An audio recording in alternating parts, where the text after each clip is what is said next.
학폭 논란이 지금 재점화가 됐는데 두산 이영하 선수 그리고 LG 김대현 선수가 정식 재판을 받게 됐습니다. 현역 선수들이 재판을 받는 이 상황이 좀 파장도 큽니다. 두산 베어스 LG 트윈스 KBO 관계자 심층 인터뷰를 조금 했습니다. 이영하 선수의 변호인 인터뷰도 준비를 했습니다. 김유성 선수 그리고 안우진 선수한테도 영향이 좀 미칠 것 같아요. 이 부분도 짚어봤습니다.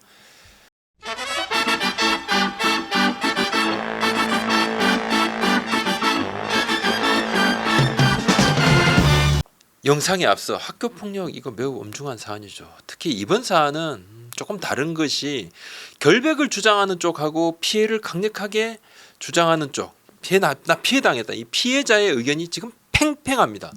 가해자도 아니 나 가해한 적이 없어 이렇게 이야기를 하고 있고 검찰에서 일단 불구속 기소가 됐습니다. 기소가 됐고 변호인들을 양측 다 선임을 해서 이제 정식 재판을 받게 됩니다. 판단이란 부분 재판 결과를 보고 난 뒤에 해도 저는 뭐 늦지 않다고 생각을 합니다. 증인들의 이야기도 지금 좀 차이가 있는 상황이고 야구부장 채널은 현재까지 벌어진 상황 요거 전달해드리고 향후 파장도 한번 전망을 해보도록 하겠습니다. 결과가 나온 다음에 그 부분에 대한 논평 빠뜨리지도 않겠습니다. 지난해 초에 두산 베어스 이영하 선수 그리고 LG 트윈스 김대현 선수의 이제 학폭 의혹이 불거졌는데 TV 탐사 프로그램에도 나온 적이 있습니다. 2015년 설린 인터넷고 야구부 시절에 A씨가 후배죠. 이영하 선수 김대현 선수로부터 지속적인 폭력을 당했다. 또 온라인에 이 피해 사실을 알렸고 이슈가 됐고 또 이영하 김대현 선수는 그때 부인을 했죠. 소속팀인 두산 LG도 진상 파악을 위해서 이 피해자 A씨를 직접 만나기도 했습니다. 근데 양측의 입장이 좀 다릅니다. 이후에 LG하고 두산이 좀 중립적인 입장으로 이 사건을 좀 대하고 결과가 나오면 조치를 취하겠다는데 결과가 안 나왔어요. 당시 김대현 선수는 뭐 A씨에 대해서 무고죄로 고발을 했습니다. 명예훼손 무고죄로 고발했는데 이제 혐의 입증은 안 된 것으로 알려졌고 이후에 LG, 두산, KBO 모두 이 사건이 종결된 것으로 그렇게 그래서 그냥 김대현 선수 군대 갔고 이영하 선수 경기 뛰고 그랬죠. 근데 이후에 A씨도 어떠한 글도 공개하지 않고 다른 행동도 없었고 근데 지난해 A씨가 문화체육관광부 산하의 스포츠윤리센터에 이 부분을 제보를 했습니다. 그래서 스포츠윤리센터에서 조사를 하고 난 뒤에 이걸 경찰 수사 의뢰를 했습니다. 경찰에서 수사하고 난 뒤에 바로 검찰에 송치가 됐고 검찰에서 불구속 기소 바로 구공판 그러니까 법원에서 이제 공판을 열어달라 이렇게 됐습니다. 스포츠윤리센터는 지난 1월에 KBO에 공문을 보냈습니다. 두 선수에 대한 혐의 사실 조사 의사 조사를 하겠다. 그래서 KBO가 연락처도 전달하고 또 두 구단에 LG 두산 구단에 이 사실도 알렸습니다. 1월 20일을 전후로 스포츠윤리센터에서 해당 선수들과 연락을 취하고 이영하 선수는 스프링 캠프 기간에 조사를 받았죠. 스포츠윤리센터에서 김대현 선수는 지난해 7월에 이제 군에 입대해서 군인 신분. 이후에 지난 7월에 이영하 선수가 용산 경찰서에서 경찰 조사를 받습니다.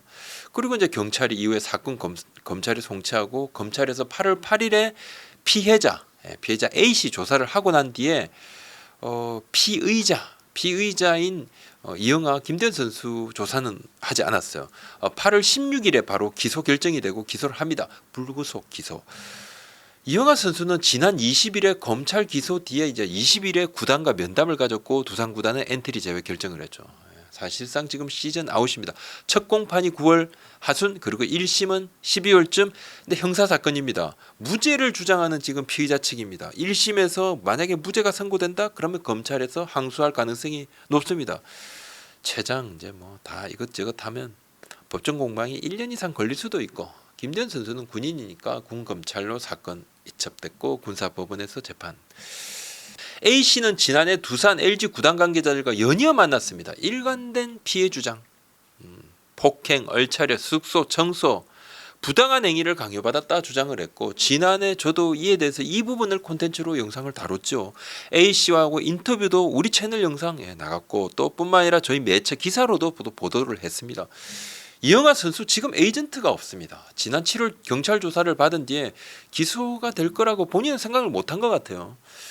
이후에 이제 8월 20일 날 선수의 사무총장 출신인 김선웅 변호사를 변호인으로 선임을 했는데 제가 이제 김선웅 변호사하고 오늘 연락을 좀 취했습니다. 김선웅 변호사 이야기입니다. 이영하 선수와 상담 후 수임을 했고 아직 공소장을 받지 못했고 검찰 증거 체크는 했고 기소 사유는 특수폭행, 전기 파리채 있죠. 이렇게 모기 잡는 파리채를 휘둘렀고 또 강요, 심부름, 자취방 청소 이 부분 또 공갈, 고교 시절 전주를 해서 간식을 강탈한 그 주장들 지속적인 또 얼차려 우리는 소명할 수 있는 부분이 있고 검찰 조사를 받지 못했는데 검찰에서 조사받았다고 하면 소명 기회가 좀 있었을 건데 특수폭행 공소시효가 7년입니다. 2015년에 일어난 일이니까 공소시효가 얼마 남지 않았습니다. 이제 검찰에서 피해자 조사를 실시하자고 바로 구공판 법원에서 공판을 열어달라고 이렇게 요청 요 신청 상태인데 김대현 선수, 이영하 선수 공범 관계 아닙니다. 그냥 각각 개별적으로 재판 넘겨졌고 김선우 변호사 이야기 이어집니다. 아직 공소장 송달되지 않았고 재판 후 항소 가능성도 물론 있을 거고 1년 넘게 걸릴 가능성도 있지만 최대한 적극 소명하고 오해 풀고 재판은 필요 절차를 거치게 된다. 재판이니까 그죠? 정식 재판이니까 우리는 무혐의를 주장하고 지금은 뭐 검찰 측 증거만 있고 우리 소명 자료도 이제 낼 거고 민사 재판이 아니고 형사 재판이니까 항소 등을 감안하면 시간이 걸릴 거다. 두산 입장은요. 두산은 이영하 선수가 올해 초에 스포츠윤리센터에서 조사받은 것은 알죠. 왜냐하면 KBO가 연락을 해줬으니까. 지난 7월에 선수가 경찰 조사를 받은 거 그 이후에 이제 기소가 딱 이루어지자마자 논의해서 곧바로 엔트리 말소를 했습니다. 두산 관계자입니다. 공소장 봐야 하고 재판 상황 지켜봐야 되는데 선수는 결백 주장, 법원 판단 지켜보고 이영하는 이제 몸은 괜찮고 여러 이유로 야구가 부진할 뿐이고. 법원 판단이 나오기 전까지 무죄 추정의 원칙을 이야기하기도 하는데 뭐 사실 이건 무죄 추정의 원칙은 이건 뭐 우리 법 체계상에 있는 거죠. 무죄 추정의 원칙이 있습니다. 당연한 겁니다. 한데 우리 현실에서 어렵다고 본다. 뭐 이 무죄 추정의 원칙이 구단을 설득하기 어렵다. 이영하와도 이 같은 부분에 충분히 의견을 주고받았다. 그래서 이제 의견 주고받았으니까 기소를 인지한 시점에서 바로 엔트리에서 뺐고 재판을 받는 중에는 엔트리 등록은 불가능하다. 재판 깁니다. 자, LG 입장. LG도 비슷한 입장이고 여전히 중립적입니다. LG는 지난해 피해자 A씨를 만났을 때도 같은 입장인데 LG 관계자 얘기입니다. 지난해 문제 불거졌을 때 어떠한 조치도 하지 않고 기다리고 있다. 김대현은 당시 변호사를 선임해서 대응해 왔는데 최근 재판을 한다는 이야기를 들었고 재판 결과 기다리고 그 결과에 따라 구단이 할 수 있는 조치 취한다. 이런 이야기입니다. KBO 입장입니다. KBO는 클린 베이스볼 센터에서 이번 사안의 처리 과정을 두산, LG 두 구단으로부터 보고를 계속 받았습니다. 재판 결과 나올 때까지는 조치를 좀 취하기 어렵다는 입장인데 뭐 어찌 보면 당연하겠지만 보통은 잘못을 저질러서 처벌 경중의 결과 요걸 기다린 경우가 많습니다. 그러니까 뭐 음주운전을 했다. 음주운전 한 것은 딱 밝혀져요. 그 다음에 이게 뭐 경찰에서 음주운전 뭐 조사 결과가 나오기 전까지는 좀 참는다 이런 경우도 있지만 음주운전 한 것은 사실이니까. 근데 그때는 미리 기소 단계에서도 또 검찰 조사 단계에서도 뭐 그렇게 KBO가 상고리를 열기도 한 경우도 있죠. 근데 이번 사안은 이영하 김대현 선수가 결백 주장합니다. 유무죄를 가리는 형사사건이 되고 말았고 그래서 지켜본다는 겁니다. 관계자 얘기입니다. 내부 검토 중 학폭 사건인지 다른 사건인지 확인을 해야 한다.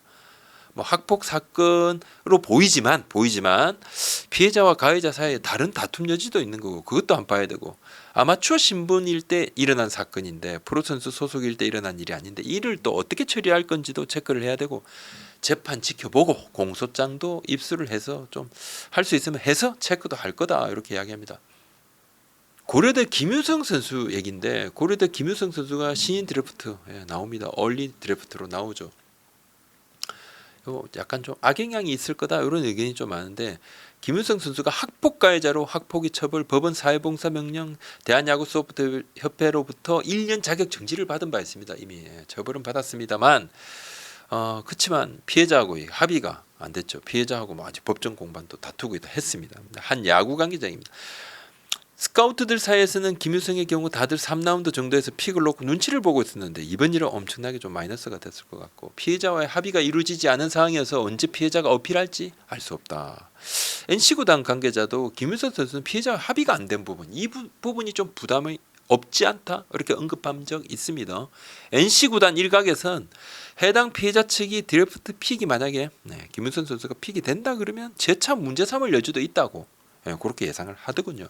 A 단장님 얘기인데 주의 부담을 이겨내고서라도 실력이 출중하다면 픽을 할 팀이 있을 것이다. 실력만 된다면. 하지만 이제 앞선 라운드 픽 상위 라운드 픽은 굳이 무리수를 둘 필요가 있을까 싶다. 이런 이야기도 하기도 하시던데 징계받은 사안이지만 피해자와 합의가 안 됐다는 부분이 걸림돌입니다. 근데 뽑을 팀은 있다.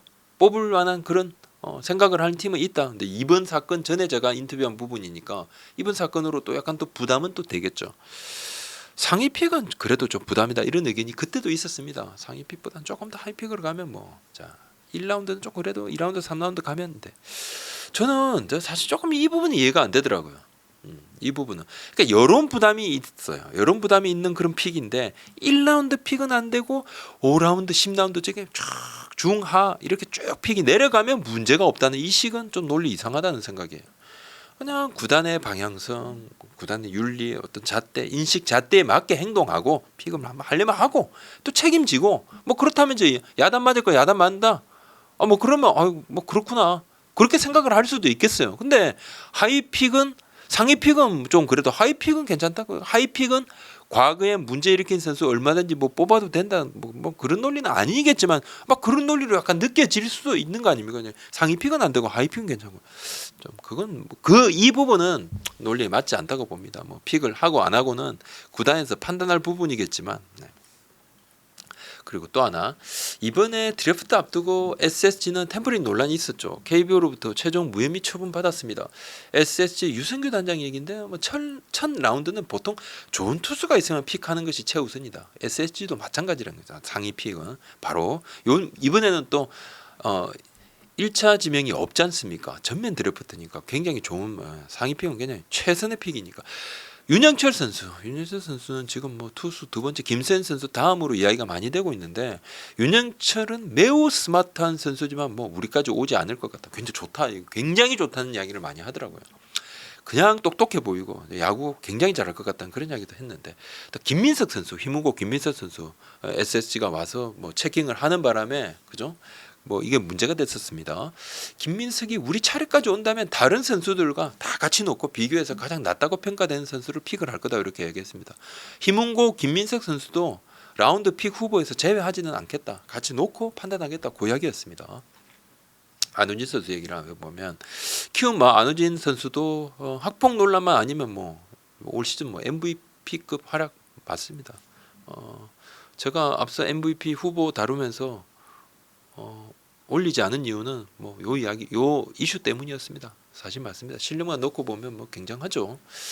리그 최강 에이스 맞죠. 실력만 놓고 보면 그렇습니다. 하지만 고교 3학년 때 야구부 후배 폭행하고 대한야구소프트볼협회로부터 자격증 3년 재심을 요구했는데 또 기각됐고 프로 입단 전후로 해서 일부 피해자와는 또 합의도 하기도 했습니다. 본인이 그때 일부 피해자하고 합의했는데 또 일부는 아직은 연락이 안 되는데 지속적으로 연락하겠다 그렇게 얘기를 했었는데 시간도 흘렀는데 대한체육회 주최가 아니고 메이저리그 사무국이 주최하는 이 WBC 월드 베이스볼 클래식 내년 3월에 열립니다. 우리도 지금 여기에 사활을 걸고 있는데 야구인들 사회에서는 안우진 선수에게 기회를 줘야 된다는 의견이 꽤 많습니다. 실제 야구인들 그런 이야기를 많이 합니다. 많이 하는데 현실적인 이유도 있고 또 징계도 다 받았다는 그런 이야기도 많이 합니다. 우리 팬들의 어떤 생각하고는 조금 차이는 있죠. 미국 진출 가능성이 있습니다. 안우진 선수 그냥 개인에게도 WBC 출전은 특별한 동기부여는 될 수 있을 겁니다. 근데 이번 학폭 논란 이 재점화된 이 부분이 이건 오히려 마이너스죠. 대표팀 코칭 스태프 기술이가 나중에 선수 선발할 때 이 부분 고려할 때 플러스 사안은 절대 아니라고 봐야죠.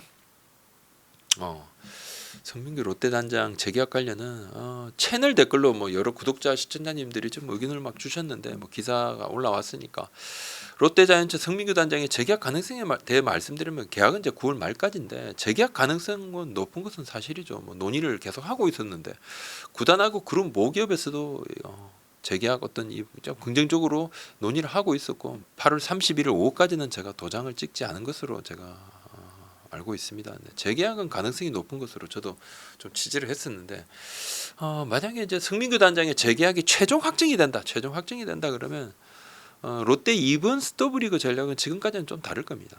성민규 단장 이전까지 계속 페이로를 줄이는 어떤 전략만 했기 때문에 그럼 또 돈 아끼려고 들 건가?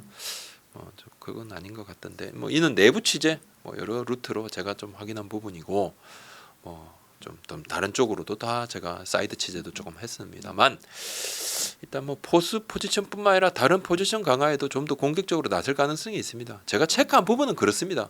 뭐 또 바뀔 수는 있어요. 지금까지 그랬는데 갑자기 10월 말 11월 돼서 그룹 최고 일정에서 아니야 나 생각 바뀌었어. 그냥 가승비 야구 해라. 롯데는 그냥 가승비 야구 해. 뭐 이렇게 지침을 바꾼다? 그럼 모르겠습니다만 8월 말까지 제가 취재한 바로는 지난 3년하고는 좀 다를 수 있다. 그 부분입니다. 이는 롯데 모기업에서도 방향성 투자 시기에 대한 고민이 뭐 없지 않다는 말씀 조금 드리고 전 앞서 말씀드렸죠. 머리에 든 게 없기 때문에 내피셜이 그냥 없습니다. 취재된 것만 전해드립니다.